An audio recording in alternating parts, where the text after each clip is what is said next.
weekly geeky blog. I am your host and writer behind 99geek.ca, Andrew Geczy. As primarily a fiction writer, releasing chapters of my books in weekly chunks on my Patreon, like episodes of TV shows.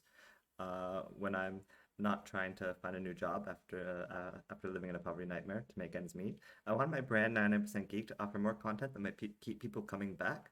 I don't have much to offer besides my writing, but I'm passionate about pop culture and try to keep myself as up to date on politics, science, and art as I can.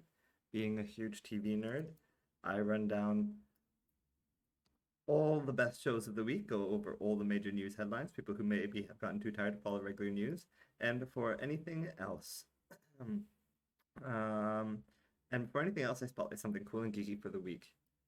Sorry, I'm kind of all over the place here. Remember, you can follow along by going to patreon.com/99geek. This is Geekly Weekly number 86. Oh, I have to go wait. There. For the week of Friday, February 19th. And this week's highlight is, get in the game. All right, Disney Plus is my highlight for the week this week. I've never been big into streaming services. I was raised in the early days of the internet where I could choose to wait for video, even a trailer to download so that I could watch it at a good bit rate and not have a complete compressed ass that you get every time you stream. I recently finally took advantage of my Xbox Game Pass Ultimate free month of Disney Plus, mainly because I wanted to test 4K on my new 4K TV and my shitty base Xbox and my base PS4 literally can't handle 4K anything. So I heard Disney Plus has 4K and HDR, and I wanted to try it on my TV. And my God, it's beautiful. I didn't realize how far streaming has come, and it's not all streaming. Crave, which is Canada's HBO alternative, is god-awful. It has compressed 720p bullshit. It's really gross. But even Amazon 4K doesn't really compare to Disney Plus's 1080p even. Amazon's 4K is pretty good.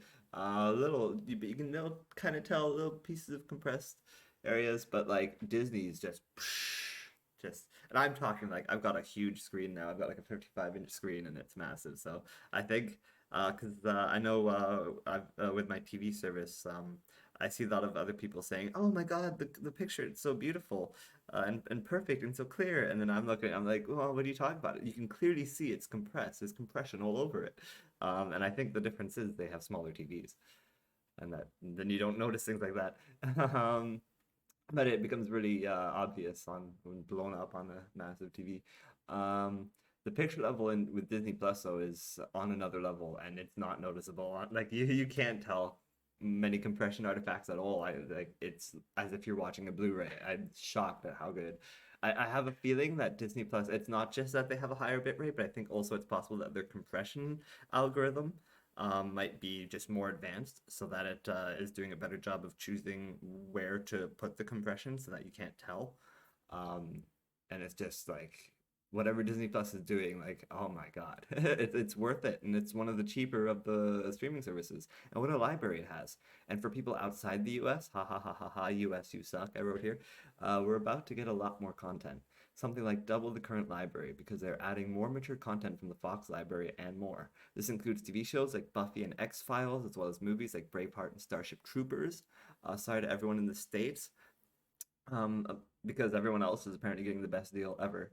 Disney Plus will be going up in price though for anyone not in the United States. People in other countries, it'll no longer be $8.99. It'll be going up to $11.99, at least in Canada. I don't know what it's going to be in other places. Obviously, dollars are different. However, if you pay for a year's subscription now, you can dodge the rate hike for an entire year. So consider that. With everything coming to Disney Star, as they're calling it, on top of the huge library already there, plus all the new shows and movies coming for both Marvel and Star Wars and everything else, it's a no-brainer at this point. This is one streaming service worth price of admission. All this happens in most international non-US markets on February 23rd. Why not US? For now, Disney wants to keep it all on Hulu.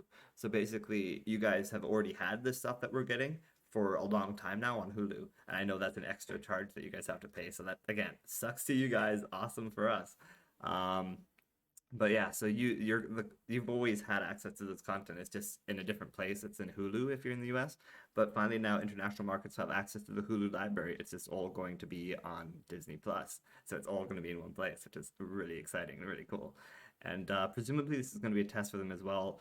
If it's received well, them having mature content under the Disney Plus banner, maybe it will make them less scared to do so in the future and possibly bring things like that to the US market. I really do see that. I could imagine this as, on one hand, being a solution to Hulu not being international, and then on another hand, this being a test for them to see how people react to more mature content on Disney Plus. Are they also going to be upgrading their parental control so that you'll be able to like create profiles for your children that won't allow them to access that content, things like that? So if you that's something you're worried about, there, so they're worried about that too. Trust me. Moving on to the Geekly Weekly TV rankings, there are 9 TV shows on the rankings this week. Starting at the bottom of the list with Black Lightning at 2 stars at number 9. It was just a really boring episode of a really boring show, and I find myself having a hard time enjoying it. Jen used to be my favorite character, but it's really hard to relate to her this season. Not just because of the haircut, but the haircut's kind of makes it worse. It just, she looks too much like her mom now, and it's like, ugh, cringe. I've never really liked Jefferson, and this season hasn't changed my mind. I thought the most interesting scene of the episode was when Tobias confronted Jefferson, but even then, I wasn't finding myself caring about either of the characters. Like I was like, oh, you can really tell that the guy playing Tobias is eating up the scenery and he's being all ridiculous. And it's kind of charming and interesting. However, if he literally just walked up and ripped off Jefferson's head and walked away, I would have zero emotions on that subject. Like, I would not care at this point. I'm so checked out of this show. It's ridiculous. This and American Gods, it's just, I'm in another, I could barely holding on to my interest in these shows. Yeah, Lynn is a total mess, which it's funny because it's incredibly frustrating how much of a mess she is, but at the same time, it's also when she's the most compelling. When she wasn't a mess, she was just boring and uninteresting. And now it's like she's, I guess, no, she's not. She's neither boring or uninteresting now. No, she's just frustrating. But it makes it, I guess, a better show. So I do kind of enjoy as she continues to spiral, never ending with her bullshit, and that's fun. So she and Tobias were the only vaguely interesting aspects of this episode. Anessa's storyline was dumb. It was all just dumb. That was Black Lightning at number 9. Number 8 on the list, Family Guy with 2.5 stars. I didn't love the episode. I didn't think it was very strong or funny. There weren't many funny jokes, though there's almost always at least a couple. I will say I really related to Brian's story this week. I too dated a woman with a kid once, and I remember when she left me, one of the hardest parts was that I'd grown to care for the kid, and I'll never really know if she'll be okay. It's sad, but that's just something I live with. Brian, on the other hand, he just goes back to the girl and starts babysitting the kid. That was never an option. That's totally unrealistic. And again, there just wasn't a lot of funny jokes in that episode, but I did connect somewhat with the story, and it's weird how usually my complaint is that it's a really funny episode, but the plot was just bullshit. And now in this one, it's like it wasn't a funny episode, but the plot was actually decent. So there you go. Number 7 on the list, American Gods with 2.5 stars, but apparently slightly higher than Family Guy. A higher 2.5 stars than Family Guy's 2.5 stars. This week, this show wasn't the worst it's been. It was just largely boring. The most interesting part was what happened with Belquist, and Shirley when she said that line, "Do you come to rescue me, Shadow Moon?" It was a great line from a great scene. Also, while the plot was practically standstill, there were great character moments that landed if you've been following along. Again, it spent so much free will over the past couple seasons, just sucking so hard that it's hard to feel that engaged with everything going on at this point. Along with Black Lightning, I feel so checked out. Or I just the main characters were dying left and right. As long as it wasn't Emily Browning, I honestly wouldn't give a shit. And honestly, the season, the only one that did die left and right was Emily Browning. She just came back. So it's, I don't know. I don't know. I feel like I have been hearing from other people that they're enjoying this season more, and they think it's back on the level. And I do think on some level it is, because I've checked out somewhat that this season is just such a snooze for me. And again, there are great individual moments that I keep like latching onto that keep me dragging me along with the show, but it's hard sometimes because I'm just so completely checked out. Moving on from there to number 6 on the list, Saturday Night Live at 3 stars. I found this episode to be a mixed bag. It was better than last week with some really strong sketches out of the gate, but it also had some weak sketches too, and the show definitely felt like it got weaker as it went on. My favorite sketches included everyone's favorite weed gummy sketch. That one was really popular. There's this whole song and everything. It was just adorable. I gotta admit, you could. There's no way you could watch that and not be charmed by the weed gummy sketch. Um, I uh, I also liked one that a lot of people weren't talking about though, the one about the cringy white guys on a dating show. And Regina King is trying to pick which cringy white guy she's most attracted to, because I guess that's her kink. And I found it hilarious. Again, this is a situation where I totally connected to it because I feel like on some level I'm all three of those cringy white guys. I think the first guy was really into like social justice and things like that, like talking about feminism and if you're not into feminism, you should die. It's like, yeah, that sounds like me. The second guy was like singing songs constantly and making up his own lyrics. I'm like, that's me too. I'm constantly making up my own songs and shit. And then the third guy was just what was up with the jokes? I think the third guy was all about the jokes. He was hiding his insecurity with humor, which is again something I do all the time, and people rarely laugh at my jokes too. And then at the end, when one of them's like, I'm gonna hug you now. It's just like, oh, it's so bad. I love it. So weak. So yeah, I really connected with that one, and I thought it was hilarious. There were some other great sketches. The one sketch that I didn't like later in the night about it was like these people doing this feminist pussy play. But they're doing it for like a high school, so they had to take out all the references to pussies, and so all they did is they replaced them with elbows. So it's like, we have to be strong for our elbows, and it's like what? Um, I didn't find it that funny. It was all right. A lot of other people seem to think it was the best sketch of the night, but maybe like I feel like a lot of people are like, "Oh, it's so dirty because they're talking about pussies on TV. They just use a different word." And it's like, yeah, my mind's way dirtier than that. So it didn't really tickle me that much. Birthday party sketch with everyone. Oh yes, getting the signs for the one lady could have been something.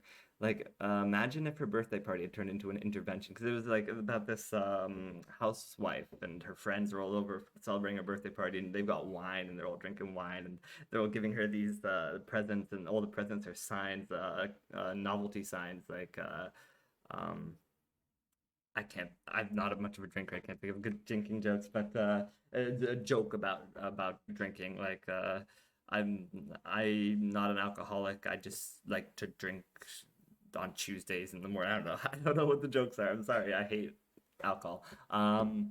But what sucked was she keeps seeing these signs for it, and it's like, oh, this is turning into like an intervention thing. And then she gets all pissed off, and they're like, "Oh, ha ha ha!" But here's one calling you a slut, and then it's over. And it was like, well, what if it could have been so much more funny if it actually was an intervention thing where she pulls out all these things talking about her alcoholism, and she's like, "Are you guys trying to say something?" And they're like, "Yeah, we are." And then they pull like a cord, and then this intervention sign comes out. Like that could have been funny. That could have been a great way to end the sketch. But instead, they just fizzled it out like SNL likes to do. And ruined what could have been a good opportunity. So yeah, it was a mixed bag of an episode with some great sketches and some just like real snoozers. Um, and Regina King was fine. She was a fine guest. The musical guest I didn't care at all for though. Moving on from there to the number five spot. Lots of shows this week. It's nice to have TV back firing on some cylinders at least. I enjoyed The Equalizer this week again for the second time. I gave it 4 stars.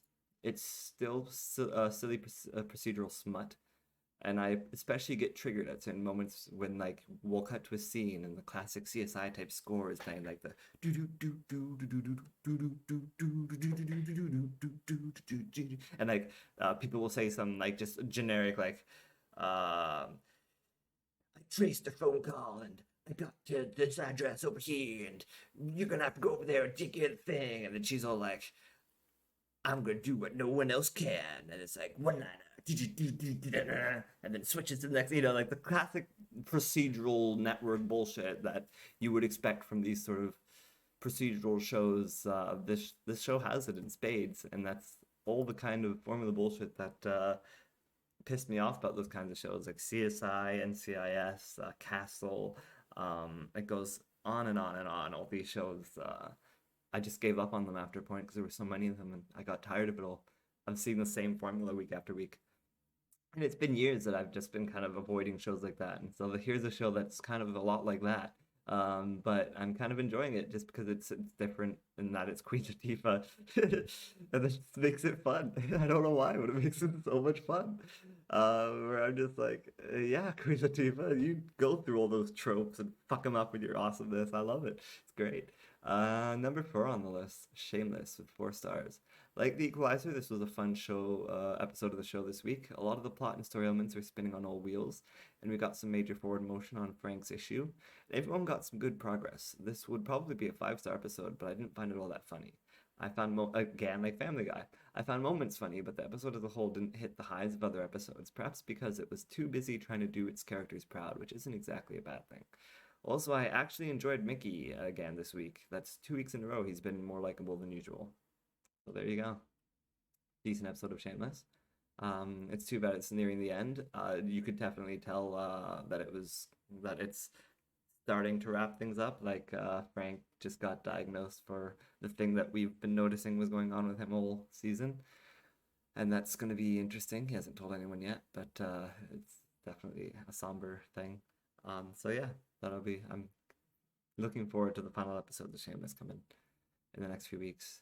Moving on from there to the top 3. Bum, bum, bum, bum, bum, bum, bum, bum, bum. Number 3, Batwoman at 4.5 stars. I really liked this episode this week. It seemed like all the aspects of the show were firing on all cylinders. There was a running theme of roommates with Batwoman and Mary bunking up and Sophie and Alice bunking up. They were a fun dynamic and endearing to watch, but then the backstory we got of Batwoman's past with the creepy candy woman, and oh god, that was horrible. That was hard to watch. But then her friend came, that was cute and cool, and saved her, and that was a really cool story and engaged me more than anything this season. Finally, even one of my least favorite characters, Kate's dad, showed some real development and progress this week, working with Batwoman and seeming to connect with her on some level. And the most frustrating thing about him has been his brick wall of "I will not work with Batwoman. We must kill the Batwoman." It's like, no, he's finally kind of changing his mind on that. And so literally every aspect of the show seemed to be doing better than usual. So I have no complaints. 4.5 stars. I have no complaints, but it doesn't get 5 stars. Moving on from there to the number 2 spot. Are You Afraid of the Dark? Also with 4.5 stars. I really enjoyed this reboot. Season 1 was a fun time, and now Season 2 has only ratcheted up the creeps and fun times 10. It's a cool concept, having the monster live in the dark, making the title Are You Afraid of the Dark only more fitting. I enjoy the twist of the reboot being that the people who tell the stories have to then deal with the monster in their stories throughout the course of a season, and this season looks like it could be better than the first. I'm totally convinced that the protagonist is gay, and that Connor is his gay lover, but the TV show, while constantly dropping hints and acting choices that scream gay, the show doesn't seem to want to confirm it, which is a little frustrating. Just take the plunge. His gay lover is missing. He needs to get him back. Who cares if he's 14, 15? Like, that's the exact age people start coming out like that. You know, like, I'm not asking for gay sex on the show. I'm asking for a 14, 15-year-old to be allowed to be gay and have a boyfriend that he's looking for. And then maybe they kiss. Or the guy's dead. That's also very possible as well, the way this show's currently going. And it seems like that. I'm just wondering, are they holding it off? Like, some characters react in a way. Like the one friend with the curly hair who's terrible at her job reacts to him. She's when he mentioned that Connor's missing. She goes up to him and she's like, "Are you okay?" Is the first thing she says, and it's like, okay. So they're another thing, and she knows it. But then there are other kids where he'll be like, "Well, where's Connor?" And they're like, "Well, why do you care? Why are you looking for him? What's your thing with him?" It's like, is he out as gay or isn't he? Like, is this a thing or isn't it? I'm very confused here. Even like the way he was talking to he goes to Connor's dad, and the way he's talking to the dad, it's almost like they could be in a gay relationship, and the dad could know, and he could be okay with it. This could be really cool, or maybe the dad doesn't know, and he's like, it's not being very clear with it. It's very possible that he's not even gay at all, and it's just the show keeps giving these weird vibes. Like, he has a picture of the two of them embracing on his table. If he's not gay, then what the fuck? But yeah, so that's Are You Afraid of the Dark? Curious to find out this kid's gay. More curious about that than anything else in the show right now. Yeah, moving on to the top spot. Number one on the list, WandaVision. Bum bum bum bum bum bum bum bum bum. You're all expecting it. Of course, it's true. WandaVision is still the best show of the week. I think it's been the best show of the week every single week, or was it? I think the first week it wasn't, and that was because another show was just ending that was better or something. I can't remember. I could go back and look, but I don't care. So it was another great episode this week, and while it was slightly stronger than last week, I still feel it wasn't as strong as episode 4. I did enjoy everything with Vision, and the way the show has been getting creepier and creepier is really its best strength. It was nice having Evan Peters running around as Pietro, but I still don't know if I can trust him, or what up. I can't say it completely works just because he leaves me feeling so unsure and uncomfortable, and he doesn't seem to be acting like Aaron Johnson or like his character on X-Men. It's almost like a combination of the two, kind of. It's a little off-putting, but not necessarily bad. Otherwise, it was a great episode. Cool seeing the kids dressed as their future heroes, and nice getting more Kat Dennings and friends. Just a good, happy episode, and if you're not watching it, what's wrong with you? If you're not subscribed to Disney Plus, what's wrong with you? Because, as I pointed out, it's the best deal that's going around right now. Um, so yeah, and then you can check all these great shows like WandaVision and the upcoming Falcon and the Winter Soldier, and they've announced so many more great shows, and it's all very exciting, good stuff. Anyway, moving on to the Geekly predictions. These are three or more or less things that I look forward to each week for the coming week. And this week, starting at the top prediction I have, the most cool, popular thing that's going to happen in the next week is Superman and Lois is going to premiere on February 23rd. February 23rd is actually a big day, but I think I'll talk about more about that in the blog below. But Superman and Lois looks really cool. See if I can. I sort of like the way that the color filter is kind of let me mute that. The color filter is kind of reminiscent of Man of Steel and like Zack Snyder and stuff. Like does that almost looks like doesn't that kind of almost look like it could be his farm in Man of Steel? And then that looks like they could be at the Daily Planet, and like they're really trying to they're going for that look, and I appreciate it. I like it. I think it looks better than I was expecting. And all of this stuff looks like it could just be like we could be watching the Man of Steel right now, right? Like it's crazy. So good. I love it. So yeah, I'm really looking forward to that. I've been a CW verse sympathizer for a long time, so that's not going to change anytime soon. Even though I keep thinking it will, because it keeps looking like it's nearing its end with things going up in the air. Like with Arrow ending, and you keep thinking Flash is going to end, and then it keeps getting renewed. Batwoman lost its lead actress, and now it's someone totally different. And you were like, well, there goes Batwoman, but nope, they're just carrying on, and that's that now. And then Supergirl was doing great. Now it's suddenly getting canceled, and it's like all these things happening all within a short period of time. It's like, is this the end of the Arrowverse? But then you see stuff like this, it's like, or is the Arrowverse just changing in a major way, and it's going to keep going? Who knows? But that looks like it could be fun, even if just on its own. So I'm looking forward to checking out Superman and Lois. That's February 23rd. Moving on from there, number 2 on the list, For All Mankind Season 2 is coming to Apple TV on February 19th. Is that today? That's today, isn't it? February 19th, yeah. It is today. Did I? Yeah, February 19th. I was like, did I put the wrong date up here? But no, I just have a terrible memory. That's all. I didn't watch season 1 of For All Mankind. I have a thing about shows that just drop the whole season and say here, and then the person who dropped it forgets all about it and stops talking about it, and nobody ever talks about it again. That's the end of it. I hate doing that. I'm not much of a binger. Maybe it's my ADD. But so a lot of shows that drop like that, I just kind of throw in. I'll get to it at some point, and I never get to it. That said, I watched the trailer for season 2. I put this lower on the list originally because I was again, I haven't watched it. I don't care that much, even though it sounds interesting. It sounds cool. But then I watched that trailer and it looked really cool. So I put it second on the list because damn, the part where there's a line in the trailer. You know what? I'll just let it play again like I was doing the Superman Lois, even though I don't know if that's gonna get me I think it means that I can't make money off my videos, which I don't anyway, so profit off of them, so who cares? But like cool space stuff. And there's one line in the trailer where they're pulling out guns and shit. And it's like, you are now authorized to use lethal force on the moon. It's like, what? And then like there's like Russians and they're doing shit. And like there's these people with guns walking around, spacesuits walking around. It's like, oh my god, this is fucking Moonraker. I love it. I fucking want it so bad. So that's awesome. Um and yeah, I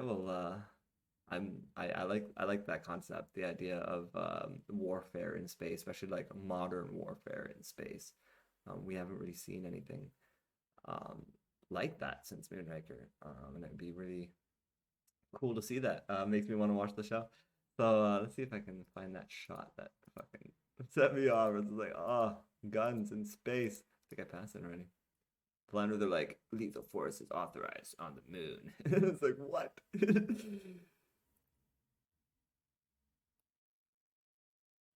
See, they got guns and shit. They got white guns. I still think I missed the shot, but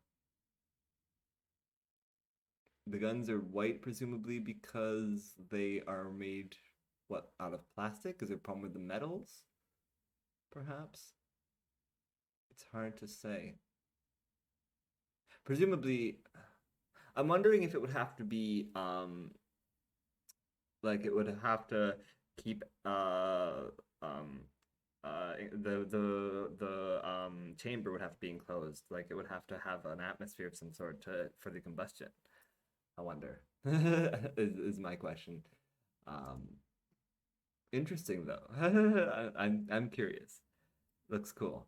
So that's For All Mankind season 2 on Apple TV, February 19th. Moving on from there, Bravely Default 2 on Nintendo Switch comes out February 26th. I um I haven't played the first Bravely Default, but I've heard good things. I hear it's very Final Fantasy-esque. Of course, it's by Square Enix, so that explains that. I remember reading some like it specific. I read an article that specifically said Bravely Default was like a cross between Final Fantasy game and something else, and I can't remember what it was now, but it made it sound interesting. And it's got a cool sort of art style to it. And if you could hear the audio right now, it's got cool audio, um, where the characters are. I don't know. Like it just it sounds like the story is interesting. It's got cool audio, as in like it's just it looks like it's a cool, well written story. Or like even though it looks childish, like they're talking about shit that's like all serious and dramatic and stuff, and it seems like it almost incongruous with the art style, but still. Again, I didn't play the first one, so I'm sure it's continuing whatever tone it had there, and it does make me want to play both though. I might go back to the Brave Default one on 3DS and check it out. So yeah, that's coming out February 26th. But finally, Persona 5 Strikers coming out on Xbox, PlayStation, and Switch on February 23rd. I believe it's coming out on both the PS4 and PS5 and Xbox One and Xbox Series X, but I could be wrong about that. I am really into the Persona series, even though I never actually played them. They're really high on my list of games I've wanted to play for a long time now. I especially was intrigued by the third one, where it's a bunch of high school kids shooting themselves with guns in the head that makes summons demons. Like they're not real guns, and I guess they're shooting the spirit that's in their heads that causes the demons. I don't get it, but I want to get it. It sounds cool, and apparently these games are turn-based RPGs, but there's a whole mechanic where like at nighttime you're fighting demons and shit and summoning demons and all this other crazy stuff, and then during the day you're going to high school, just having a normal high school time and going on dates, and like it's like what? What is this game? I want to play this game. It looks like all kinds of Japanese ridiculousness. But that's Persona 1 to 5. Persona 5 Strikers is I guess continuing the story of Persona 5. But it's doing it in a different sort of gameplay style where it's action, not turn-based. Um, and yeah, some people are super excited about this, some people aren't excited at all about this. I guess that guy's name is Joker. People always talk about that guy. I could be wrong about that. I don't know anything about these games. Definitely earned our curry. They like their curry, I guess. On PS4, heart, exclamation mark. But it's on other things too. That's weird. Very weird. So yeah, interesting. Persona 5 Strikers. Action RPG, not turn-based RPG like it usually is. Continues the story, but it's supposed to be shorter and presumably it's going to be a lot less deep because it's just going around slashing at things. Um, but yeah, if you're super into the Persona series and super into the story, you probably want to check it out for that, I guess.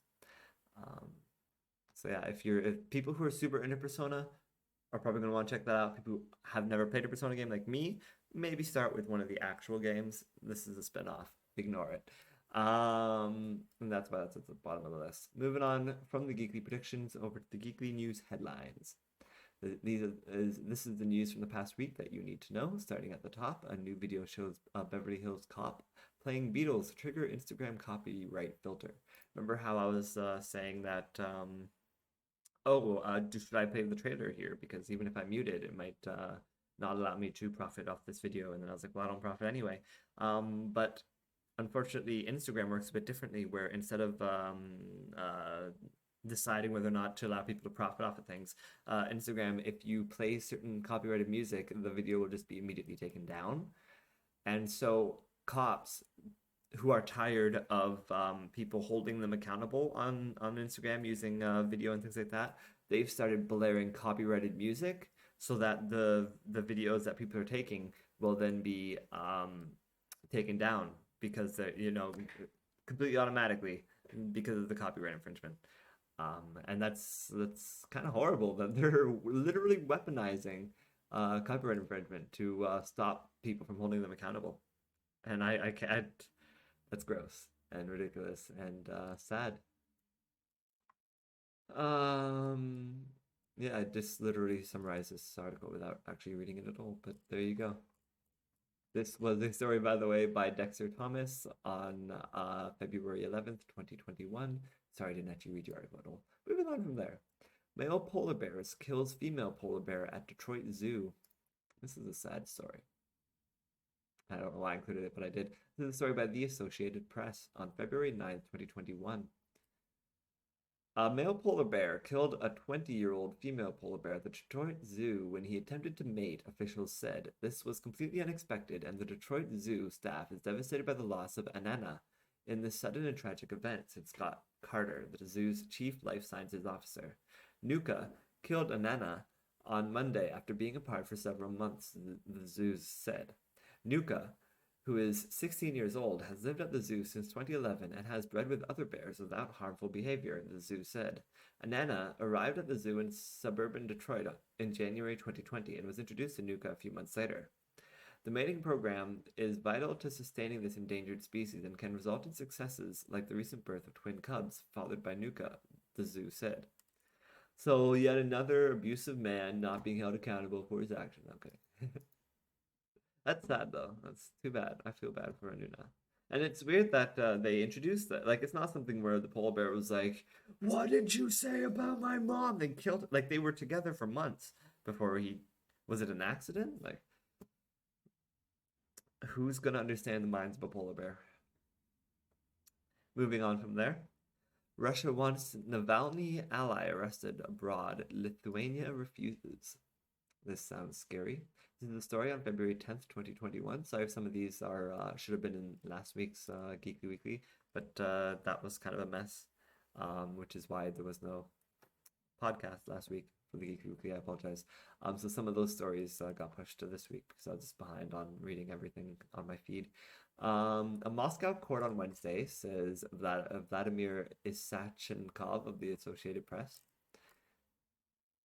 ordered the arrest of an exiled ally of Russian opposition leader Alexei Navalny, but Lithuania, where the associate lives, bluntly rejected the demand to take him into custody. The action against Leonid Volkov by the Basmany District Court was seen as part of an effort by authorities to squelch demonstrations demanding the release of Navalny, a top Kremlin foe who has been jailed since January 17th.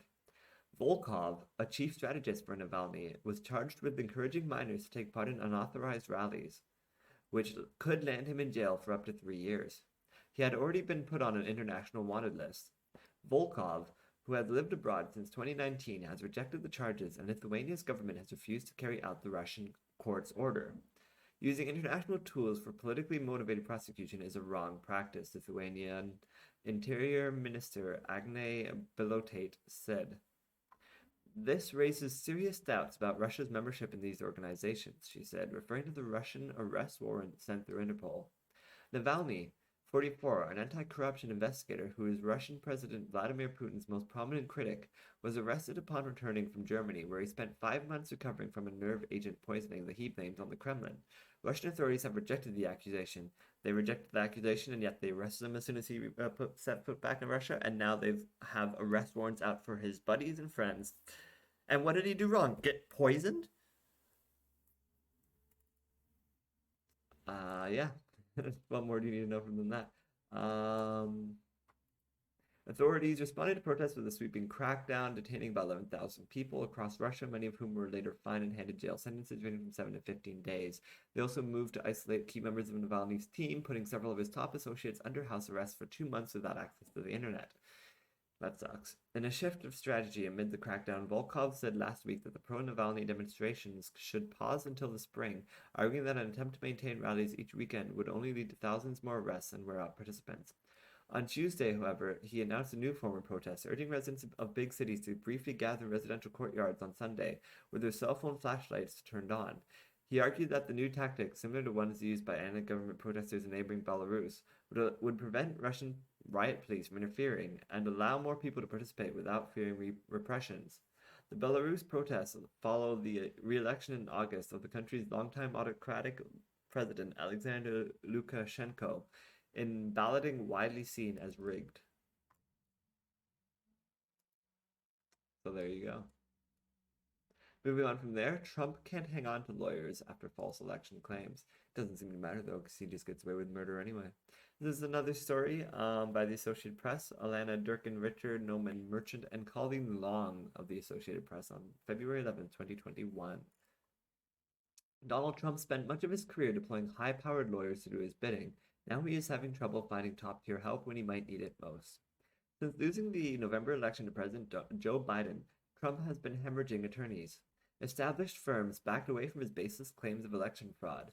Those he did retain made elementary errors in cases that were quickly rejected as meritless. His personal attorney, Rudy Giuliani, was ridiculed for his performance before a federal judge during one election-related case. His legal options contesting the election exhausted, Trump still needed a team to represent him in his historic second impeachment trial on a charge that he incited the deadly January 6th U.S. Capitol riot. A team of South Carolina lawyers was retained, then backed out, so Trump was left with a lawyer from Pennsylvania and another from Alabama, giving them only days to prepare. Water break. Water break.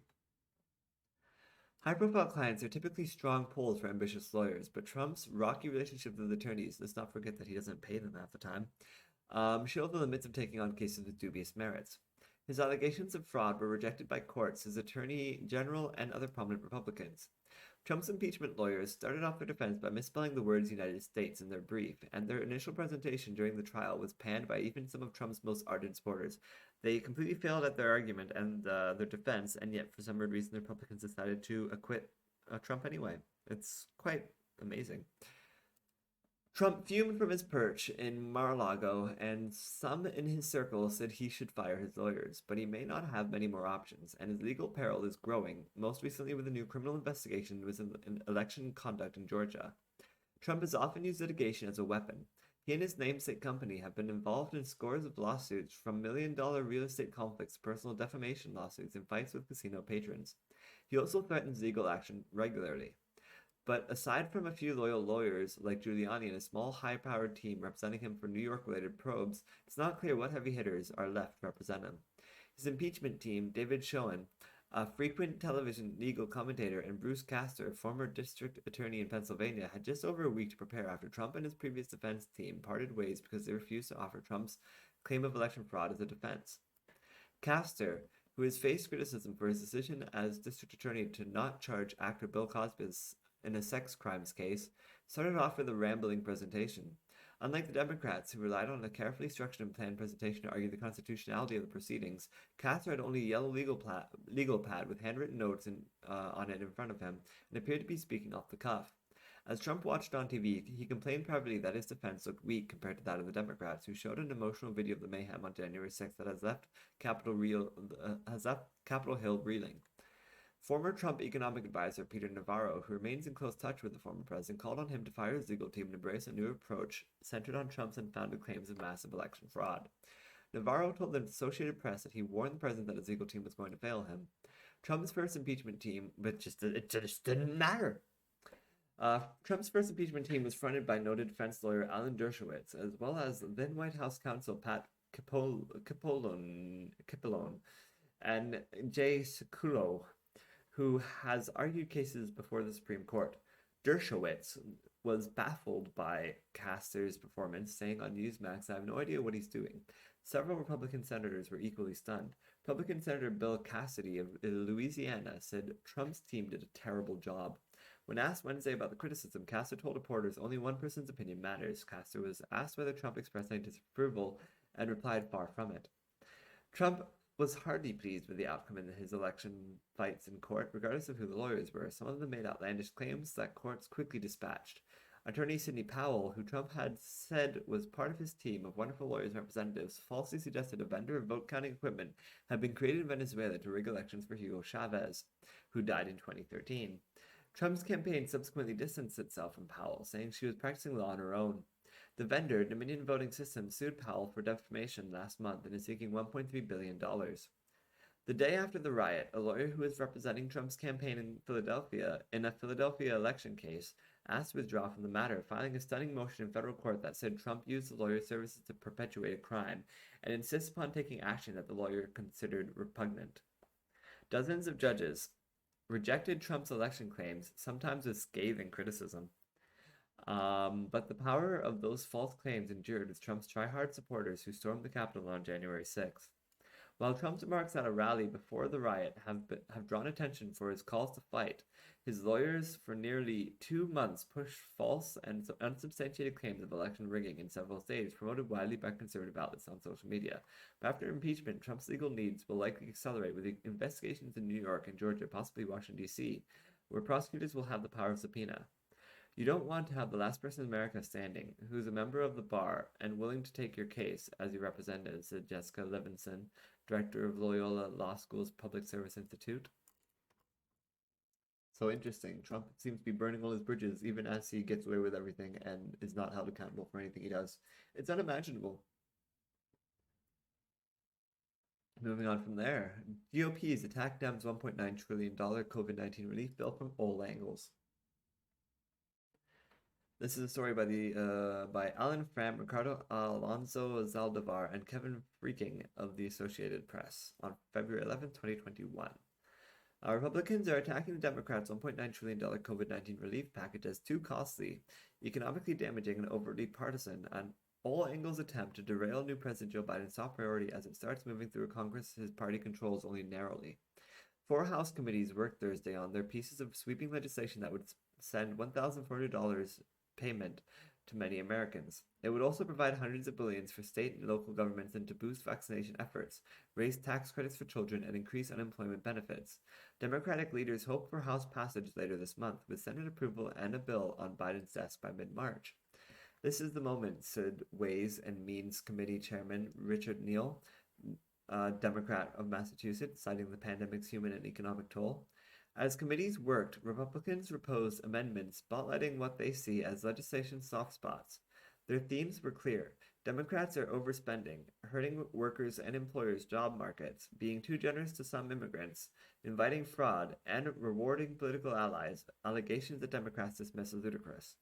The proposals signaled that Biden's plan faces solid Republican opposition in the House and Senate, where Democrats have few votes to spare, while forcing Democrats to take positions that could tee up GOP campaign ads for the 2022 elections.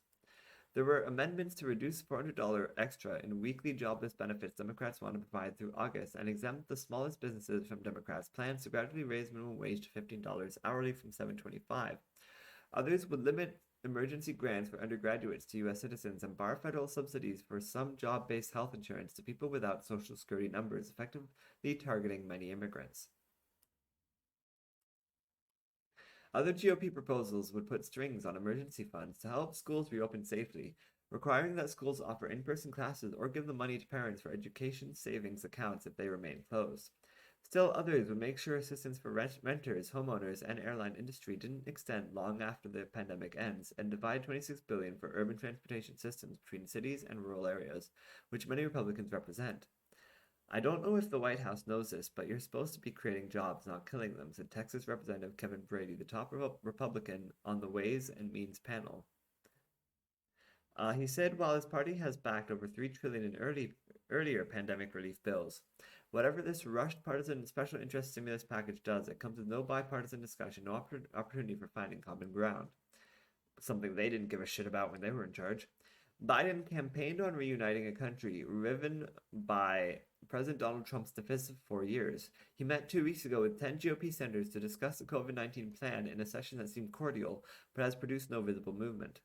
Democrats say attempts to compromise with Republicans wasted time and resulted in a package that proved too small when President Barack Obama sought an economic stimulus compromise in 2009, his first year. They want to finish this initial Biden goal without any stumbles and before emergency jobless benefits expire on March 14th. House Minority Leader Kevin McCarthy, Republican California, said in a statement that Democrats are pushing liberal wish list policies and accused them of siding with teachers' unions, mostly Democratic-friendly organizations that have largely opposed reopening schools until they are safer. McCarthy, eyeing 2022 elections that he hopes will make him Speaker of a GOP-run House, good luck with that, suggested Republicans were ready to work to restore jobs, reopen schools, and provide vaccines to those who want it. But he said Democrats' policy distractions will only make America weaker and bring our recovery to a halt. What a bunch of bullshit.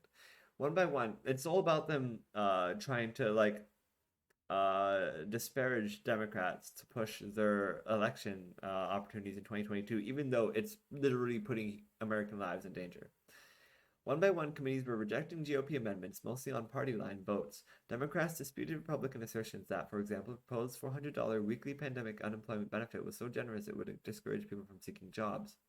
The whole force of this amendment is to not quote-unquote spoil people by giving them too much money, said Representative Gwen Moore, Democrat, Wisconsin. She said it suggested people who've lost jobs do not deserve to live above a starvation level wage. Right? This is what I've been saying. Even so, Republicans voiced concerns about the sheer size of the $1.9 trillion package.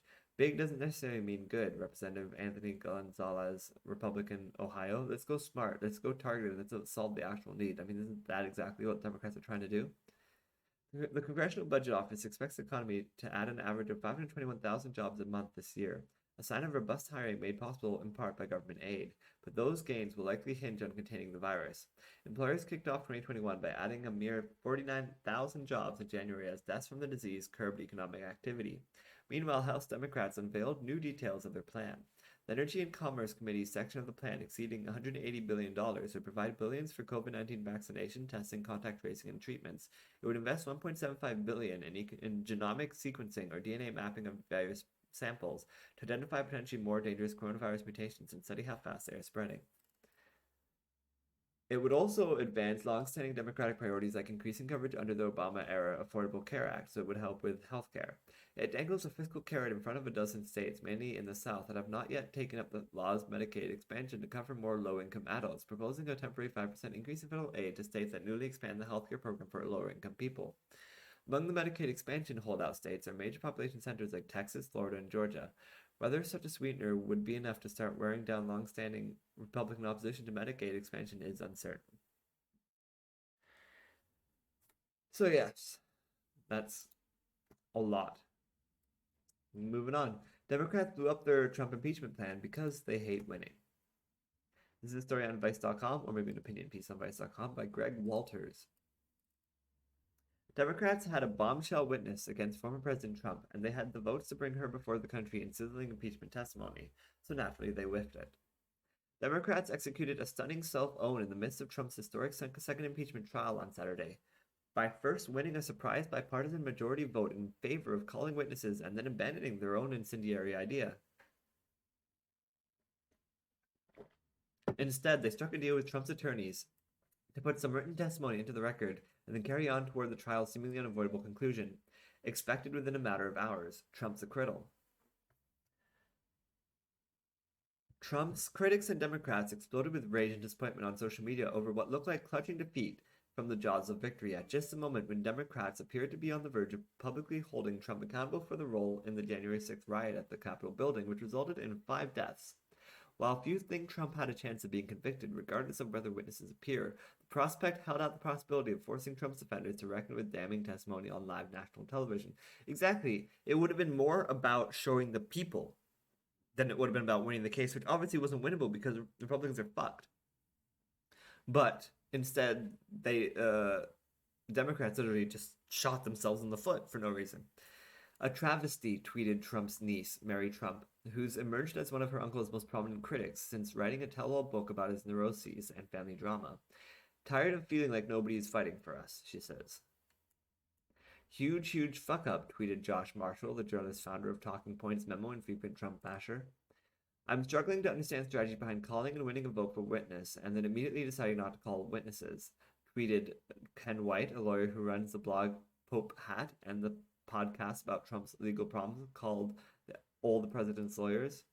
What an embarrassment, tweeted Sarah Longwell, a Republican political strategist who founded Republican Voters Against Trump. You have a Republican congresswoman willing to testify that the president refused to call off the mob when asked by a Republican minority leader. You have Republican Senate votes for witnesses, and you're just going to pass? Unbelievable, responded Olivia Troy, who worked for former Vice President Mike Pence before leaving publicly criticizing the Trump administration. The unexpected back and forth on the Senate floor played out after news broke of an explosive phone call between Trump and House Minority Leader Kevin McCarthy during the January 6th riot, on which Trump allegedly derided calls for him to intervene as the mob ransacked the Capitol building. Well, Kevin, I guess these people are more upset about the election than you are, Trump supposedly responded after McCarthy urged him to call off the rioters, which, unimaginable. Democrats knew exactly who they wanted to ask about this. Republican Representative Jamie Herrera Butler, who released a statement on Friday confirming McCarthy told her about it. In a procedural vote, Democrats won a 55-45 vote to proceed with witnesses, and for the record, the reason why they won, they got a 55-45 vote, so they won the majority and they are allowed to pull witnesses. They actually won the majority when it came to the Trump impeachment as well. However, to impeach a president, you require more than a majority. I think you require 60% of the votes, something like that. Something like that. So I think the number is 65 out of whatever. No, that looks like it's out of 100. So, okay, so maybe it is 60. I don't know. It's 60 or 65 or something like that. But the point is you need a greater than a majority. And that's why, even though they were able to succeed no problem at getting the witness vote, they were not able to. Even if they got that same 55-45 split, they would not. That's not enough to impeach the president. Which sucks, because then you have other people being like, well, we gave them a majority with Georgia, so why the fuck are they still not able to do anything? And it's like, yeah, well, certain things require even greater majorities, and that's fucked.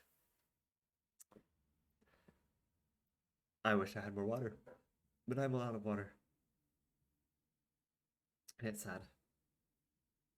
But yes, in their procedural vote, they got the opportunity to bring witnesses, prompting the sudden and unexpected prospect that the impeachment trial might drag on for several days longer. But then Democrats blinked. Calling witnesses, of course, risked undermining President Joe Biden's agenda.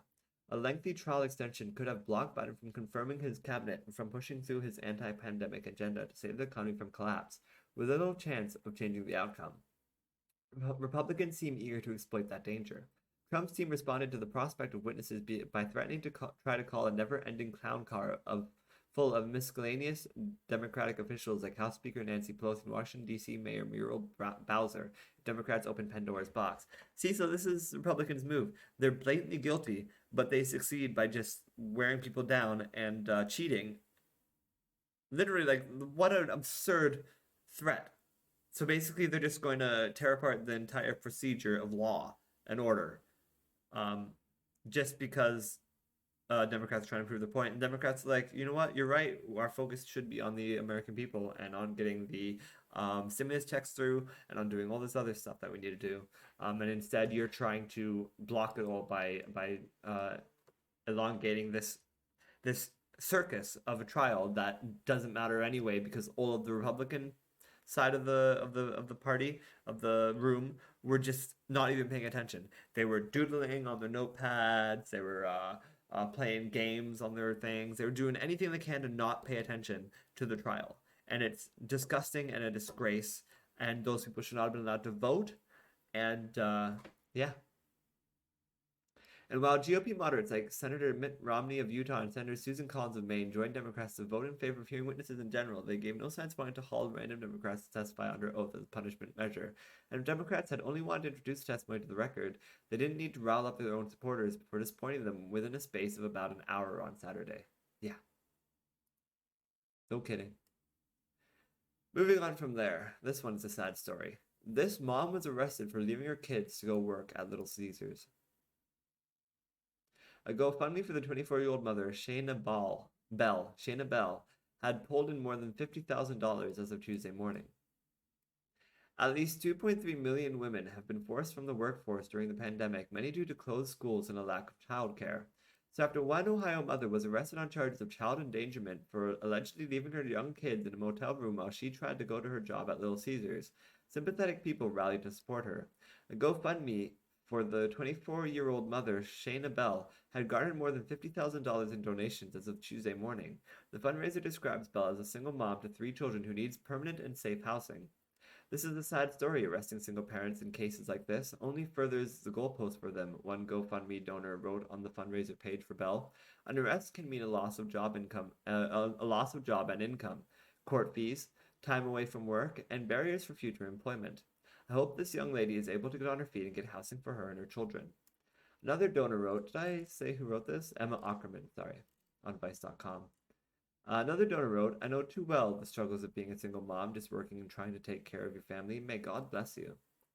Liberty Township Police found 2 of Bell's kids alone in a room at a local Motel 6 after 6 p.m. on February 11th, according to WFMJ TV.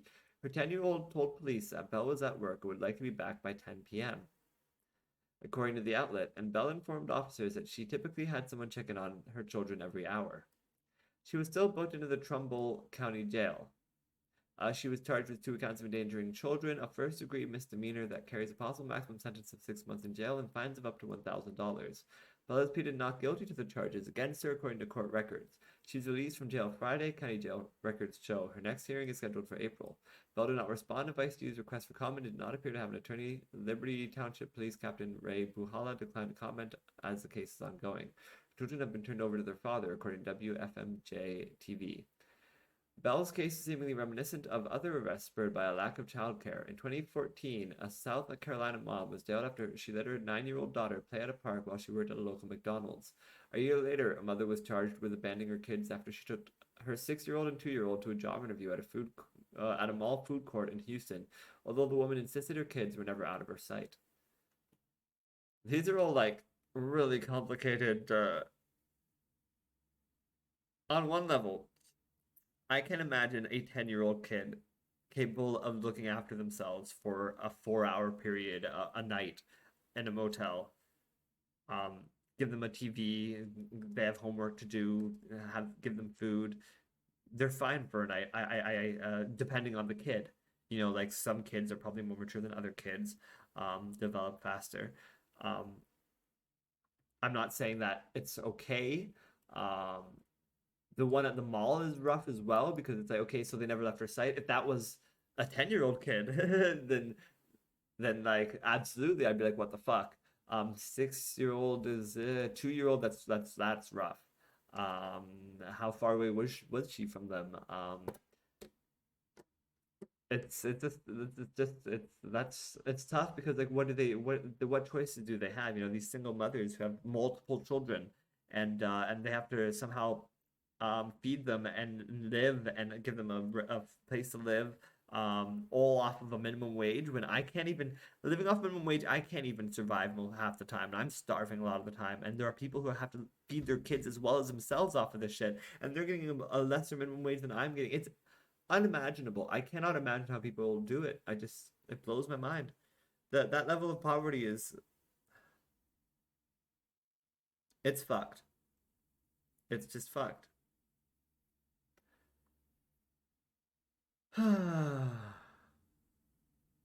Anyway, moving on from there. Republicans love Trump even more now that he's been impeached twice. I love that. This is a story by Paul Bless on February 16th, 2021. He may be off his second impeachment in a year, but the GOP is still the party of Donald Trump. Even after a week of video evidence linking Trump's words to a violent insurrection at the Capitol and 57 senators voting to convict him, Republican voters are apparently ready for round two. The 45th U.S. president is now the clear choice of a majority of Republican voters should he choose to run in 2024, according to a Political Morning Consult poll published Tuesday. 54% of Republican voters said they would vote for Trump in the 2024 primary, up from 42% in January in the immediate aftermath of the riot. The new poll was taken February 14th and 15th following Trump's acquittal by the Senate. If elected in 2024, Trump would be 78 years old and the first president elected to non-consecutive terms since Grover Cleveland took office a second time in 1893. The only other Republican who received double-digit support in the poll was former Vice President Mike Pence at 12%. Pence was slightly down from January when he was polling at 16%. Trump's eldest son, Donald Jr., polled with 6% support in a hypothetical 2024 primary, including his father. Texas Senator Ted Cruz, former UN Ambassador Nikki Haley. So that means 6% of people didn't just say that they'd be interested in voting for Donald Jr. as president, but they said they'd be interested in voting for Donald Jr. over his father. Would be fun. Texas Senator Ted Cruz, former UN Ambassador Nikki Haley, and 2012 Republican nominee and Utah Senator Mitt Romney all polled in the single digits. 11% of potential primary voters said they would vote for someone other than the top 6 candidates listed, which included Senator Josh Hawley, who objected to the certification of Biden's win, former Secretary of State Mike Pompeo, South Dakota Governor Kristi Noem, and 2 blue state governors, Maryland's Larry Hogan and Massachusetts' Charlie Baker, among others. Florida Governor and Trump ally Ron DeSantis was polling behind Cruz and Pence in hypothetical primary, according to private polling viewed by Politico. In addition, 75% of Republican voters want to see Trump play a prominent role in the GOP moving forward, according to a Quinnipiac poll. That's right, 75%. 75% are convinced that he did nothing wrong and he should continue being a major role in the GOP. 75 fucking percent of people in the Republican Party are fucking deluded. How insane is that? What that role might be, as a candidate himself or as an elder statesman, is not defined, though 87% of Republican voters said in the same poll that Trump should be allowed to hold future elected office. More than a month, 87% of people, so 87% of Republicans think he should be allowed to hold future office. 87% of Republicans think he did nothing wrong. 87% of Republicans ignored every single fucking bullshit thing he did throughout his entire presidency. I honestly think that the impeachment trial should not have focused on the riot, but it should have focused on everything. Should have gone over every single bullshit thing he's done in his entire run as president, forcing it all out though, because people keep forgetting. It happens, and then the next week it's over and it's gone with it, and we're worried about the next crazy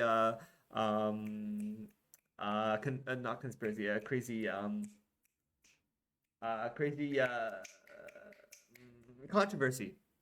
It's, every week is a different controversy, and we just forget the previous controversy. And there's been hundreds, if not thousands, of these controversies now. Things like him making fun of mentally disabled people, him calling Mexicans rapists and murderers, him putting children in cages, him, the list goes on and on and on and on and on and on and on, calling third world countries shit toilets and calling toilet countries and things like that.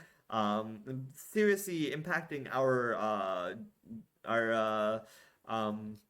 diplomatic relations with other nations who are supposed to be our allies. Like, there's lists of thousands of fucking offenses this guy has caused in office, and every time one of these impeachments fails, all the Republicans, all the conservatives are all like, see, every single thing they've said is wrong. All those thousands of things they were talking about is wrong. Who cares if they have video evidence? Who cares if it's all blatant and plain for everybody to see? We don't pay attention to those news sites anyway, so we don't even see it. So for as far as we're concerned, Trump is the best guy ever and just as cool as Abraham Lincoln. Even though he literally didn't even do his job for the last 2 months in office. All the articles that any decent news site was saying that he wasn't doing anything. He was just sitting in his office and complaining and like not doing his job. And yet still a majority of Republicans just don't pay attention to those media sites. They think it's all lies and bullshit, and they're convinced that he's the best president that ever lived. And now the 87% want him to run for president again. It's absolutely the level that people are not being held accountable for toxic, insane bullshit. But meanwhile, there is constant suppression going on of people who try to hold them accountable. Constantly. Constantly. It even just happened, something that's totally unrelated, but then apparently not, because thematically it's very similar. On YouTube, I mentioned last week, and I think maybe even the week before that, that I was getting in arguments on comment threads about Queen Latifah because everybody was losing their minds about, oh, they have to cast a woman and a black woman in this role, and it's all woke casting, and it's bullshit, and this is ruining everything. Nobody's gonna believe that Queen Latifah can fight people. This is completely illogical, and this is complete bullshit. And I called those people out, and they responded by this one guy. This one, I didn't even call this one guy out. He made a joke about like, next up, Betty White kicking ass, and then he said a name. He came up with some name, and I was like, that's funny. I laughed with him, and was like, that's hilarious. All these people are like freaking out and shit, and like, I'm just here to have a good time, and you're here to have a good time. We're having a good time. Well, he responded being like, I'm one of those people freaking out, and I was saying that joke because I'm really angry, and you come in here and you're whining at me, and you're crying at me because you're a little crybaby. He went on and on and on, blowing me up and destroy like. I'm trying to think. I didn't even say like the really horrible things he said about me and shit, but like all this nasty shit. And then I responded being like, "Wow, fuck you, dude. Get the fuck out of my face. Like, I don't want to talk to you. You're clearly some toxic asshole." Um, they deleted my response, but they kept his shit. And then he doubled down and posted more shit, like calling me out by name, just putting all these quotes up. He said this, this, and this, and I never said these things, but he just like made up these things that I said, and that like. All this stuff about how I'm like making me out to be like Hitler or some bullshit like that. And again, I tried to respond, and again, my response got deleted for some reason because I'm calling him out on his bullshit and trying to defend myself against his bullying. And YouTube mods or whatever are deleting my comments, but then leaving his comments where he's just bullying and harassing and slandering me. And it's absolutely insane. And that's just an example of what I'm seeing all around the world right now. And I've tried blocking him, but blocking him doesn't do on YouTube what it does on Twitter. So he's just allowed to continue messing with me.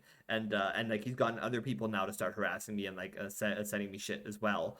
And YouTube's doing nothing about it. And they don't seem to care about his bullying or toxic bullshit, but somehow they keep deleting my attempts to defend myself. And that seems to be happening everywhere all the time. That's what I'm calling out every single freaking week. Is all I'm seeing in the world is the shitty asshole, toxic, bullying assholes are getting away with it time and time again. And every time we try to call them out, they turn around and say, "You're bullying me now." And they turn on you, and then suddenly you're the bad guy, and we get held accountable for shit we didn't even do. Whereas they won't even get held accountable for shit that they're doing out in the open, and nobody seems to give a shit. It's absolutely unimaginable, and that's literally the state of the world right now. That's where we are. And it's happening on a macro and a micro scale, all over. It's happening in China with journalists, with people standing up for their rights. It's happening in India. It's happening in Korea. It's happening everywhere. And there's no stopping it.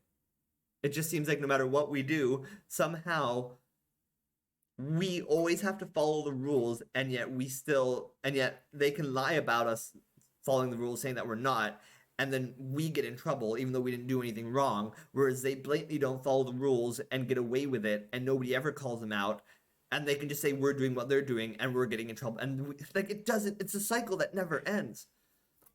And I don't understand who is enabling and allowing this monstrous bullshit to continue nonstop. It's just, I don't want to read it. I've gone off. I jumped the shark on this article, and I just, we need to talk about something totally different before I lose my goddamn mind. So let's talk about Star Wars. Rian Johnson's Star Wars trilogy is still happening, in case you thought that got canceled. Apparently it did not. People are still very excited for it. Some people. In a new interview, director Rian Johnson confirms his planned Star Wars movie trilogy is still happening and explains the lack of announcements. This is Chris Ager on Screen Rant, published 3 days ago. Rian Johnson confirmed in a new interview his planned Star Wars movie trilogy is still happening. Back in November 2017, a month before Johnson's Star Wars The Last Jedi opened in theaters, Lucasfilm announced the director would oversee a Star Wars trilogy focusing on new characters separate from the Skywalker saga. Makes me wonder, like, maybe the reason why it's taken so long to come out isn't because of the criticism. Maybe it's because his trilogy idea relates to the High Republic, which is Disney's and Star Wars's new era, so to speak. That they're saying that they want to have crossover storytelling mediums. You know, like have all the different mediums, video games, comics, books. They will all have things taking place in this High Republic era. They've been considering this for a while now. I think they've been considering this High Republic era since before it was announced, definitely. But possibly even like a while before it was announced. We don't know how long, but long enough perhaps that they could have been planning it when they came up with Johnson's trilogy, and the trilogy could have been their idea on how to like, you know, that's what will be the center of it all. And we just don't know about it yet, and so that's why it's been held off for so long, because it's taken so long for them to introduce that High Republic era, and get that ball rolling, which is only now just starting to roll. So we, in my hypothesis, we should soon be seeing more about that, and I bet you anything it's going to be. That's what it's going to be. It's going to be in the High Republic era. You can hold me to that. There's been zero rumors on the subject, so if I'm right about that, that's me literally just calling it now. We shall see. I think it's I don't think it's that much of a leap. I think probably other people will hear that and be like, well, I mean, yeah, obviously, but yeah, I'm calling it now. I'm the one starting this rumor. It's gonna be focused on the High Republic era. Moving on from there, a spiky flea could ruin Midwestern ecosystems and kill native fish. This is scary. I saw this, I was like, ah. This, honestly, this is why you don't go in the water. Just never ever go into the water. It's a fucking horror movie in those waters. If it's not perfectly blue and clear and you can tell, even if it's blue and clear, man, these things are see-through. They could be in the water and you wouldn't even see them. Look at this thing. If you can have video right now, look at this thing. It's horrifying. Fucking horrifying. It's like this clear see-through dot with this huge spike that comes out of it. It almost looks like a spiky bobby pin. You know, like and they're called spiny water fleas, and they're showing up in waterways across upper Midwest. This story is originally on Outdoor Life, I guess. But this is by Obi Cole of Outdoor Life. It seems that the next troublesome invasive species in the upper Midwest is a tiny one. The spiny water flea has been latching onto fishing equipment, traveling the Great Lakes for decades, but now they're being transported to some of the most pristine waters in the upper Midwest. The spiny water flea is about half an inch long. It's a creepy little critter, with a single distinctive black eye spot at the head of one to four spines. No, I think that's a... Did I read that wrong? With a single distinctive black eye spot at the head of 1 to 4 spines. Okay, so are they saying that that's one? See, I thought these were the spines, but now I'm thinking that's a spine. They can have more spines coming out. Like what? Because that's the head. This thing's really horrifying. All right, just trust me on that. A barbed tail juts out of its backside, making up about 70% of its length. That's okay. That's what that is. The translucent hitchhiker hooks onto watercraft fishing lines, essentially everything and anything that touches the water, and then gets transported to new waters. So it's not even us doing it on purpose. They're just latching onto our boats and shit. Most water fleas eat algae, but a few of them, like spiny water fleas, also eat other water fleas. It's kind of like wolves eating coyotes or foxes, says Valerie Brady, an aquatic ecologist at the University of Minnesota. While they present no danger to humans or domestic animals, spiny water fleas rattle ecosystems that support game fish, and plus no danger. It would be horrible if one of those like went inside your wiener or something.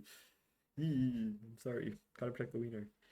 The man's first rule: protect the wiener at all costs. Spiny water fleas feed on other smaller, yes, I already, which are a vital food source for small fish and keep algae in check. So they're eating the food that other fish need, so they're going to like ruin the whole ecosystem basically. And there's nothing that eats them because they have a fucking spiny tail that's really creepy and gross. So they can be unchecked, and they also I believe they multiply in fast numbers. Here, like most damaging invasive species, spiny water fleas reproduce rapidly. At optimum temperatures, one female can produce 10 genetic replicas every 2 weeks. Ugh, horrifying. Horrifying. These things are horrifying. This is why you don't go into the water. This is one of 100 reasons. I'm sure I've done previous stories about single cell amoebas, if you've ever heard of the single cell amoeba. But like, there's stories of people, they'll fill a neti pot with water and boil it, um, as you do with a neti pot. I don't know if you boil. No, if you boil if they boiled the neti pot, then that would solve the issue, because that would kill the amoeba, and then it wouldn't get into their brain and eat their brains. But so there are stories of people using an Edipot to like clear their sinuses of gunk and shit. Uh, that kind of shit. I wish I could do that to my ears. My ears are always blocking up and shit. But and what they don't know is that inside the water there's like a single-celled amoeba that gets up into their brain and then starts eating their brain, and then it eats their brain while they're alive and they die, and that's a brain-eating amoeba, and that's a common thing that happens. Water is scary and shitty. Filter it always. Don't drink unfiltered water. Filter it multiple times if you can. Never swim in water that you don't know where it's been. That's not like in like an indoor pool, properly chlorinated and filtered. Just don't do it. Just stay away from water, because water is horrifying. Even best case scenario, the oceans are like becoming more and more filled with like bacteria and shit because of the increased heat. And so like bacteria are like taking over, and that's fucked.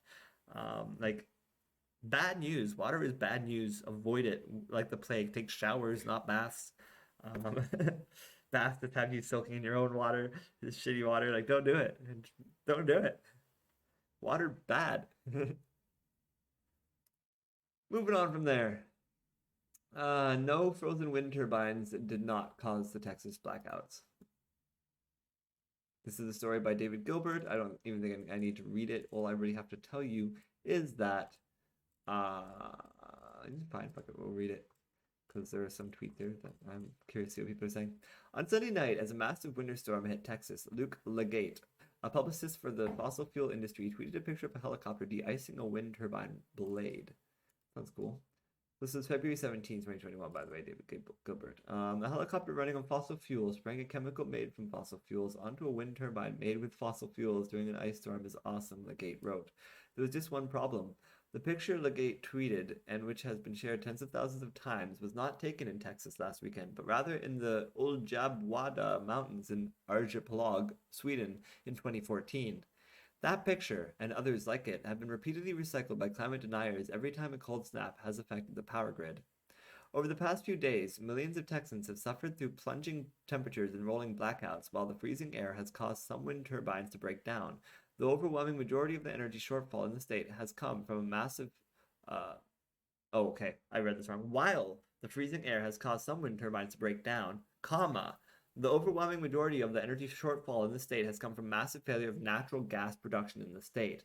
But why let facts get in the way of a good story? As a narrative that frozen wind turbines were the cause of Texas's rolling blackouts, again, I heard it pointed out on multiple, on the Daily Show, Colbert, I think even James Corden pointed out that wind turbines only make up 20% of Texas's power grid, and that 80% is natural gas. So even if all the wind turbines broke down, Texas would have been just fine. The fact of the matter is, it's actually the gas plants that broke down, and that's why Texas is fucked. So it's not proof that that fossil fuels are good. It's actually proof that the fossil fuels are what failed them. As the narrative that frozen wind turbines were the cause of Texas rolling blackouts gained traction on social media, conservative lawmakers enthralled to big oil and gas weighed in by spreading the same disinformation. Texas Republican Senator John Cornyn shared the false narrative on Monday. Republican Representative Dan Crenshaw got involved on Tuesday. And he says, with electricity blackouts across Texas, many are wondering, what happened?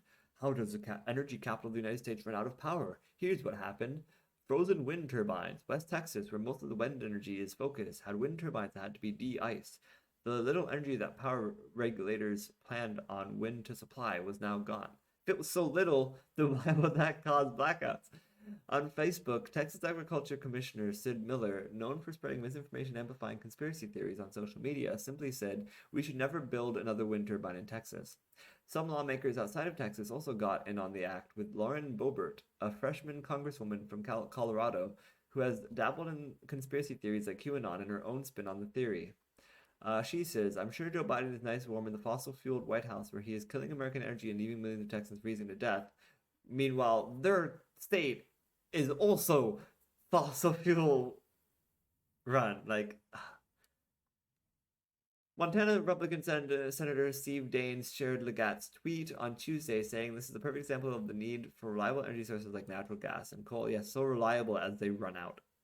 While Texans still desperately need help, the Republican response, fueled by Fox propaganda bullshit, has been to run a massive disinformation campaign to score cheap political points off the radicalized base. This is proof this party prefers to be unfit to govern. And then she goes on to list all their crazy tweets. These claims were boosted by an op-ed published on the Wall Street Journal on Monday titled "The Deep Green Freeze." In it, the Washington Street Journal's famous conservative editorial board argued that power shortages show the folly of eliminating natural gas and coal, before concluding that, again, it was natural gas and coal that caused the power shortages, concluding that the Biden administration's plan to banish fossil fuels is a greater existential threat to Americans than climate change. By Tuesday night, the state's Republican Governor Greg Abbott was bringing the lie that renewable energy was at fault for the blackouts in Texas to a national stage when he appeared on Sean Hannity's show on Fox News. This shows how the Green New Deal would be a deadly deal for the United States, Abbott told Hannity before laying the blame for the blackouts solely on the failure of wind and solar. Wonderful. It should come as no surprise that just like Cornyn, Miller, Daines, Crenshaw, and Boebert, the oil and gas industries are among Abbott's biggest donors. Interesting. The reality is that, yes, some of Texas wind turbines were frozen by the cold weather. That means that at some point in recent days, Texas renewable energy was providing slightly less power to the grid than was predicted by the Electric Reliability Council of Texas, ERCOT, which oversees electricity production in the state. But at other times over the past few days, wind was actually providing more energy to the grid than ERCOT predictions. That's because wind turbines tend to provide less energy to the grid in the winter, and so ERCOT plans for wind to contribute a small proportion of the overall energy mix. So ERCOT wasn't planning on getting a lot of power from the energy turbines, and at certain points they were actually getting more than they were expecting, despite all the freezing and everything going on. The majority of Texas' shortfall in energy production that has caused massive blackouts this week didn't come from renewables, but from fossil fuels, with natural gas production seeing the most disruption. And this person saying ERCOT started directing electric utilities like Oncor and Austin Electric to start rolling blackouts or involuntary emergency load shedding at 1:25 a.m. on Monday morning, with 10,500 milliwatts shed during the late morning. That's 2 million homes worth of load, ERCOT says. Throughout Monday, many thermal power plants remained offline as freeze-offs, plus fuel shortages in gas pipelines, forced large numbers of natural gas plants offline. Many coal plants likely struggled as well with frozen coal piles, but breakdown of thermal outages by fuel type unclear. Texas is a gas state, and gas is failing in the most spectacular fashion right now, Michael Weber, an energy resources professor at the University of Texas in Austin, told the Texas Tribune. This assessment was echoed by ERCOT itself. So literally, the company that runs all the energy of the state is saying, yeah, no, it's our gas plants that are failing. And then all the conservatives are like, no, it's the Green New Deal, and it's Democrats, and the wind power, wah! But we're the crybabies. Moving on from there, explaining this week's deadly U.S. cold snap. This will go on with more about what we were just talking about. Explaining this week's deadly U.S. cold snap. And also, I think this won't mention the fact, or maybe it will, but apparently there has been video going around of wind turbines in the Antarctic that work perfectly fine and have never broken down once. That apparently wind turbines have absolutely no problem working in cold weather, even like stormy weather and shit like that, as long as they are properly built for it, and that you don't skimp on the necessary features of making them working in cold weathers. The thing is, Texas being a hot state figured, hey, we can save a bunch of money and not spend the money on cold proofing the wind turbines, and so it came back to bite them. And the ones that have failed are failing because they are cheaper wind turbines. They aren't the ones that are good for cold weather. It's nothing to do with wind turbines being shitty in general, or to do with and again, just because some of them broke down doesn't mean that that was a cause of all the blackouts. The with only 20% wind turbine power, they weren't expecting much from that to begin with. So moving on to this story. This is a story on Popular Science by Philip Kiefer, explaining this week's deadly U.S. cold snap. It's been a strange and awful week in the South, February 18, 2021. This week's bizarre, deadly weather, snow on the Mexican border, ice-locked roads in Louisiana, and sub-zero temperatures in central Texas all starts in the Arctic, where a barrier that normally keeps out polar winds has switched sides. I don't know if you've seen the. I'm taking a break from that. I don't know if you've seen a video, or some of the videos going around of like some of the crazy traffic accidents that have been happening in Texas from people who just clearly have no idea how to drive on snow, have never seen snow in their entire lives, and are just losing their fucking minds. It was amazing to watch, and horrifying. I mean, amazing in the most like jaw dropping, oh my god kind of way, not amazing in the wonderful kind of way. Under normal circumstances, the jet stream, a band of fast-moving wind that encircles the North Pole. Did I jump? Did I miss a sentence?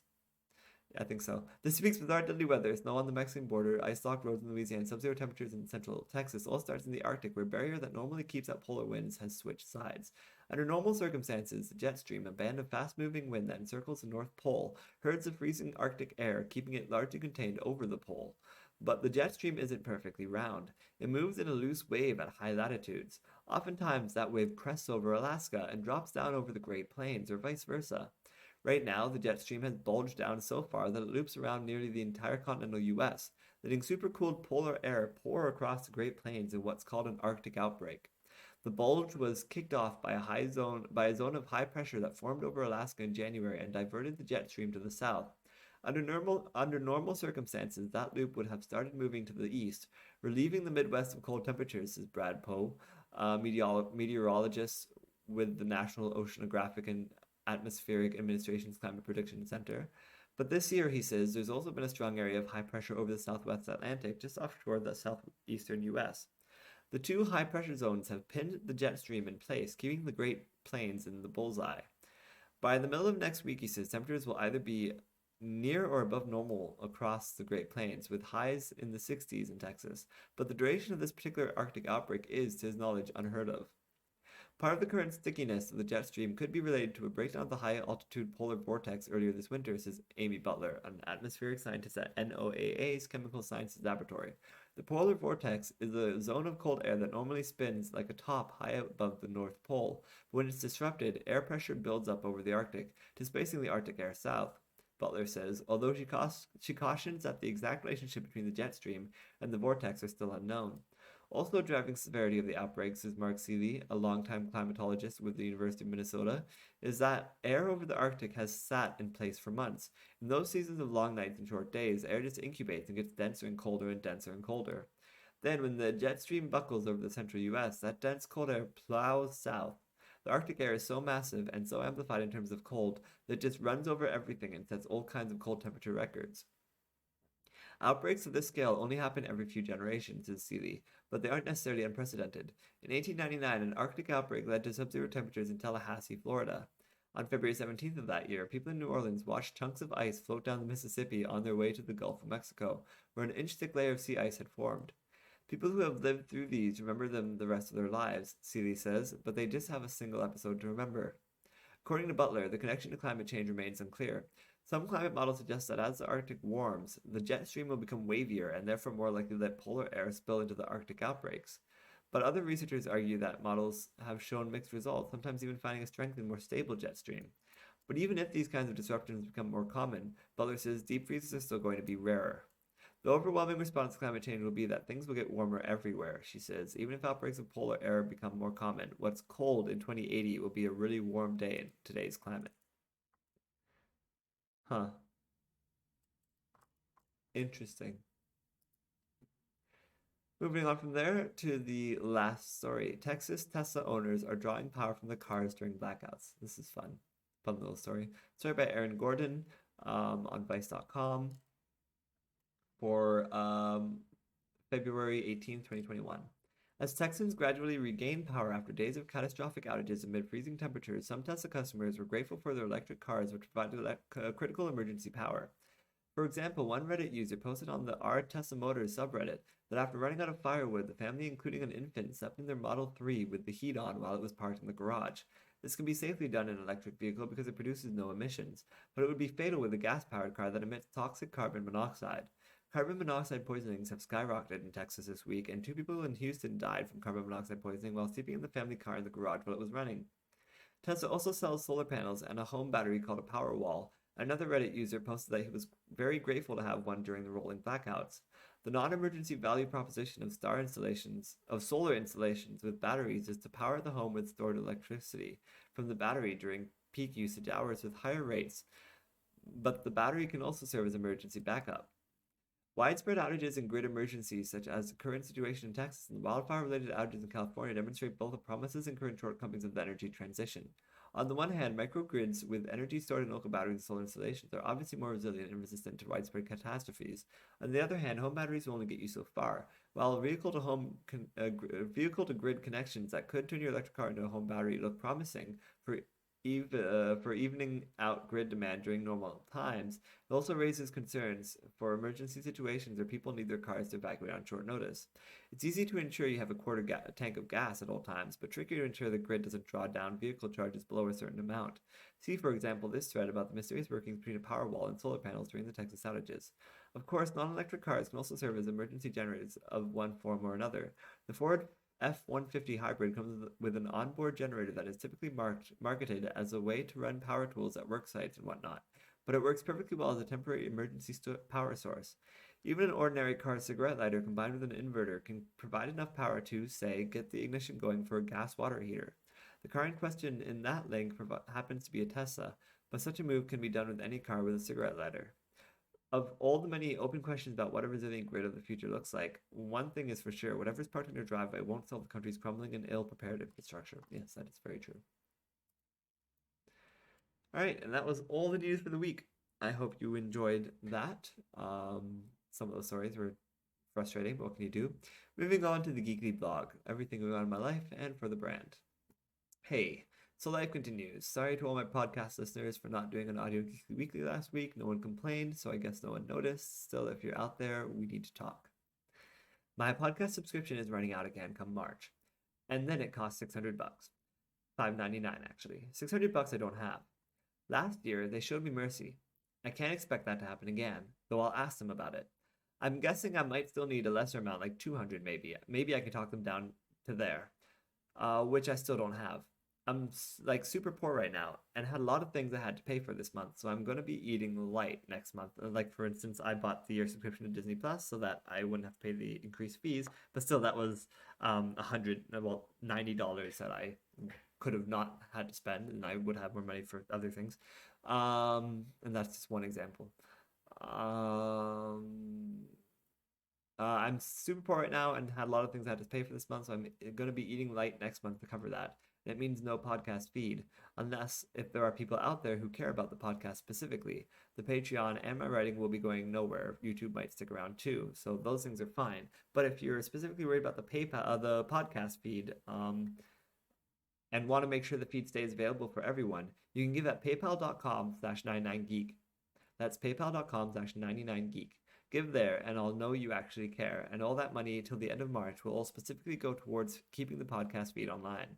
Otherwise, I'm going to have to look at cheaper alternatives where I might not be able to keep my feed archive, or I might have to take down the podcast altogether. So I hope if someone out there cares, you'll show it and keep the feed alive. Other than that, I've been looking forward to February 23rd. As I mentioned, Disney Plus is doubling its library in my region on that day. Also, Superman and Lois is having a 2-hour event premiere, which is pretty exciting. And also, Hitman 3 is releasing its first elusive target. The 23rd is a big day, and I can't wait. I hope you guys are ready for it too. Moving on from there, Geekly Weekly comments and questions and stats. On Amazon, one of my books got a new rating, but not a new review, just a rating. 3 stars, which I'll take. It was the first book, Suburban Fantasy, which is far from my best book. What I don't understand is how my weakest work keeps getting surprisingly good ratings. Like, it's gotten a bunch of 3s and a bunch of 5s. No 4s. While my other better work gets completely ignored. My other books haven't been reviewed at all. It just makes no sense to me. But thank you for rating Suburban Fantasy. I really appreciate it, and I respect that 3 stars. That seems fair. My name is Andrew Geczy. My brand is 99% Geek, found at 99geek.ca. I'm a writer writing monthly chapters of novels like episodes of TV shows, releasing them in 4 weekly parts, a teaser and 3 acts on Sundays on my Patreon page at patreon.com/99geek. At the end of the month, the finished chapter is added to the PDFs attached to the bottom of every post. Finally, the finished books are self-published on Amazon. There's urban fantasy tales about a teenage girl turned into a vampire against her will, or a scorned lover investigating paranormal phenomena, or a journalist covering news and politics in the Middle East. There's a sci-fi story about people on a dying world trying to build a ship to a new one. There's a fantasy story about a fallen angel trying to stop the end of the world.